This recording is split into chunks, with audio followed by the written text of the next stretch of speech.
Kajing ekran nalor kajing don jingma jong kajing kieng umyam kade kamat kablai ekran dekisnem kata nadu hapo kayeng dorbar thoan kayeng kashari hadu hakibor ki bakmi panpet yaka hendai kajing le bumpatiao jong ki katu kat ningot ki bawan kaserngiu jong ki high level ki bayo ya kajing yadan ki brio ki badan hakabor kalong ka ka basngokia baki patba ki deban kren mi shamadan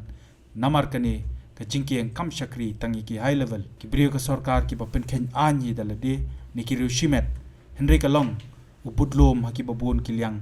ya ki patba menta kani kajing kieng kadana pedeng kajing maramat kata nadu hinden kasngi ka khalai tarik no pra arajar arpulai da ka wei ka company kabla tep kum ka ITC Cementation India Limited kabla ong balada trei miet batsngi kila ban pendap hapo saubanai ya ka kam lala ban ui batanga ka sngi sedang ban marmot ikani ka jingkieng umyam kabadai ka bahe hapo kapung umyam kalawan ra ka jingkulmar hakayat ka yeng ki kali bat kabla wan ra ru ka jing sakut kali haki benta jong ka jingkieng he ter shadu shamolai bat ki wi ki jaka barkani ka pau baki patba ki shania akani ka jingkieng ban long kum ka surok ban pensuk ya kalit kawan ka jongki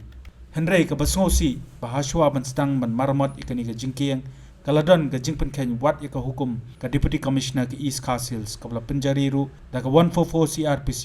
ban manai ki trok ki bakit palat ya ka khatsan metric ton ban nomya na ka jingkieng umyam kata ka laitrik unai wieng arajar arpulai kumban chupen kan mau ka hukum shan muhor jong district magistrate ka East Castles district ka kong Rosette Mary Kurba kalong badaka ba penyahap na ka hukum jong ka tanat boarding ka sarkar jala hakashi tarik unai wieng arajar arpulai kumtala don kamban penbet rinti ya kurkam ya ki kali nalor ka jingkieng umyam laben rapru baknang ban lait ka jingjulor shushu ka jingkieng da ka bakhang ban kit palat put ka district magistrate kala pentep baka kindon perking apo ka section 144 CRPC ru la penjari balong baki kali he ki bakit palat khatsan metric ton kimde ban yat lingba ka jingkieng umyam pathaban yat na shulong bypass lingba ka maurun keneng bat kabala beteng ban pentep yang shikipat ba ka khatsau trik no pra halor kar kom yat ki kali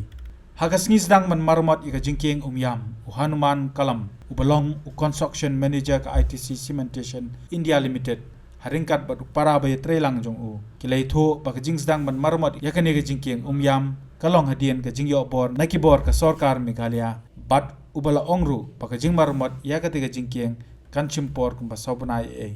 shushu layuthoru pakate ka jing marmot kalong ban ksam tlieu haki benta jong kani ka jingkieng bat ban thap da kado bilat haki to ki benta baladon ka jing senjor hapo kate ka jingkieng na lor ka taw laytho banda kila dep ban marmot ya ka jingkieng kan salong pat ka basngan hakali kawan ki patba haki arpsan snem ki banwan hendai ka baidai pat bar ka jingya jong ki kali he blakren binyaw halor ka jing scam ka jingkieng इसके ऊपर से heavy vehicle traffic जा रही है मगर अगर हमारा ट्रीटमेंट करने के बाद 25 साल का तो लाइफ रहता है मगर ये इसके ऊपर हैवी व्हीकल जाएंगे ये वो होगा तो उसके ऊपर बाद में डिपेंड करेगा क्या है प्रॉब्लम इसका स्ट्रेंथ जो है ना कम हो चुका है इसका जो पानी का प्रेशर जो लेने का कैपेसिटी है वो कम हो रहा है वाटर प्रेशर है ना पीछे बैक साइड में वाटर प्रेशर है इसका डैम में ड्रिलिंग करके उसके बाद cement road ground pressure ground करेंगे जिससे कि इसकी लाइफ थोड़ी और स्ट्रेंथनिंग बढ़ जाएगी ये डैम के ऊपर हैवी व्हीकल जाने का परमिशन तो कहीं नहीं होता है हम लोग पहली जगह पे देख रहे हैं कि इसके ऊपर से हैवी व्हीकल ट्रैफिक जा रही है मगर अगर हमारा ट्रीटमेंट करने के बाद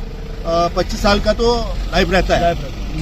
मगर ये इसके ऊपर हैवी व्हीकल जाएंगे ये वो होगा तो उसके ऊपर बाद में डिपेंड करेगा